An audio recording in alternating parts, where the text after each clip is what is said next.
Hello everyone, and you're welcome to today's tutorial, and I still remain your shoemaking made easy tutor, Odurole Mojibola, and today we are going to be creating this beautiful platform snake leather sandal. And I'm sure you know we are celebrating our 6th year anniversary as an organization, and I have actually published a book on the business of shoemaking, from the tips and the collection of experiences. It's very available on Amazon. I will ensure the link is inside my comment section as well as in the description. If you're just watching my channel for the first time, ensure you subscribe and click the notification bell so that each time I upload a video you will be notified. Come on, sit back and I'm gonna be right there. Yes, so for this particular design, this our platform heel sandal, we are going to be using this for the front pattern. I've actually taught us on different ways in which we can cut a front pattern. In case you have not seen that before, I'm going to suggest that you check the description under this video. I will ensure all the links are available, and you can actually also do that checking my playlist. I'm sure you should be able to create this yourself. So I've already cut out the front pattern. What I'm doing now is I'm trying to line it. I'm actually using a wet loose force leather as my upper, and as my lining I'm also using a black soft leather as well. So for this particular front design, I'm not going to be stitching it, so I'm going to be applying gum on the two sides of the leather, I mean the upper itself as well as the lining. So for those who are joining my channel for the first time, upper is the pattern you created is what we call upper. Now they are dry, I'm just going to go ahead and place it. Like I said earlier, I'm not going to be stitching it. That's why I'm applying the contact adhesive on the two sides, both on the lining and on the upper. Normally when I'm going to be stitching, I don't usually apply on the two of them. Well, that is my conservative way of actually conserving my contact adhesive, although it doesn't mean you can't actually do that even when you want to stitch. Now you can see I am through with this. I'm just going to go ahead now and trim it out carefully. Trim it out neatly, because that's really very important. So after trimming, guess what I'm gonna do? Just guess. I want you to guess. Can somebody please guess? After trimming it, I'm gonna be going ahead to cut the edges. Yes, after trimming, I'm going to be coating the edge. Severally, I have told us about preparing our own edge coat. Now, this is actually an edge coat that I prepared myself, and I'm telling you, I'm loving it. I taught this in my 3 weeks intensive training, and I told us that for those of us, probably you missed the intensive training, I have decided to pack all of the courses in the intensive training together and make it available for everyone who is interested. So I will also put the link to the intensive training, 3 weeks intensive training course in the description. Please make sure you get through. If you cannot find it, just comment under this video and let me know. Oh, I can't locate it, and I will send you the link. You can access it. And if all you need is just the course on the edge coat, this also available, just the edge coat alone. So now, as you can see the side, I've already coated the edges. I didn't stitch it because I am going to be coating the edge, and you can see what it looks like finally. So I'm just going to go ahead and last my sandal. Now I need you to understand that I've already taught how to create this zipper back pattern and also how to fix this. That's why I'm not going to be going through that once again on this particular particular tutorial. So I'm just going to go in right into lacing this front part. I'm sure we should know what position to use for this front part. If you have been following my tutorial, I want you to respond.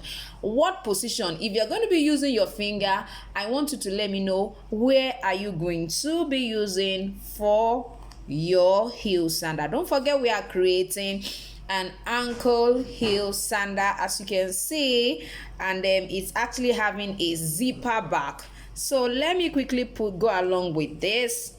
Now, for the sake of those who are just watching my channel for the first time, I want you to ensure you subscribe and then click the notification bell so that each time I upload a video, you will be notified.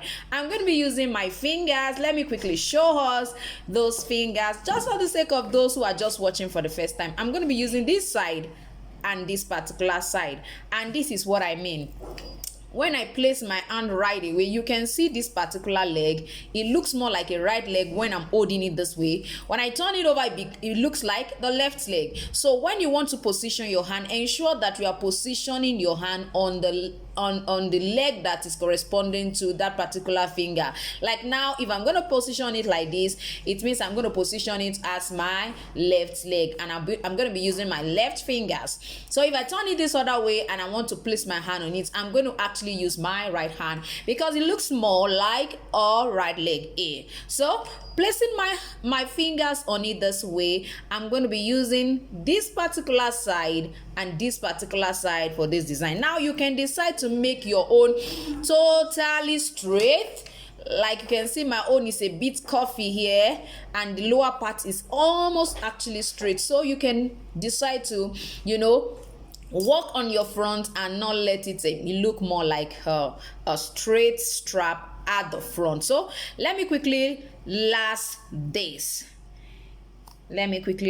Someone once asked me, why do you put a buckle, a nail on your lace? Well, personally, I use it to hold this kind of a sandal like this. That's what I use it for. So you may decide to follow that. You may not, if you have a way of holding your own down there. So I'm going to place it this way. Ensure that if you are actually creating this kind of curve on yours, make sure that the curve aligns with this center line of the lace. So that's where my curve is. I might have to push this forward a little bit, like I always told us, or always tell us, or always told us, whichever one. The last, now for this last, is actually size 40. It's actually size 40. So, and I always tell us that if you want to use this particular last for size 41, all you need to do is push it forward and last. If you want to use this of somebody that wears 39, for example, you have to move it much more backward. So I'm just going to position it properly this way. Although when you are lacing a heel, ensure that this side is positioned like this. Don't let it be open up like this and you just lace. When you are through, this side will not lay properly well. So just make sure that you position it well. So I'm just going to position this. Then go ahead, ensure that I use my hand to hold the side because I want to ensure the curve is at the center. Then go towards the back. Don't forget that we still have this front to maintain. So I want it to curve in before I go ahead. I'm going to go to the back. So I'm holding that side already. So I'm going to then move it properly again. Then come to this side. Please, I need you to follow me. Come to this side. Make sure you pull it in here. Pull it inward here. And then you can press this midpoint. Hula! It's ready, ready, ready, ready. Yes, finally, I'm going to go ahead and bottom my beautiful heel sandal. Yes, I'm going to just go ahead and bottom it. So I've already taught us how to actually bottom our footwear. So apart from bottoming it, I'm actually going to also put my socks lining. I actually call this is also a leather, so I just decided to use a totally different color, like a nude color. I'm going to put it right inside it that way, and I'm going to also put it inside this as well. You can decide to actually put like a small Ever foam, which is also called Mako. You can also put like Mako 1, just a smaller size inside this, just to cushion it. But for me, since I use Ever foam right up here, I don't need to go through that route again. So if you want to see or want to learn how to bottom, how to wrap, please let me know in the comment section and I will guide you to the link to that particular tutorial. I want to believe you've enjoyed today's tutorial, and I am going to see you next time. Bye.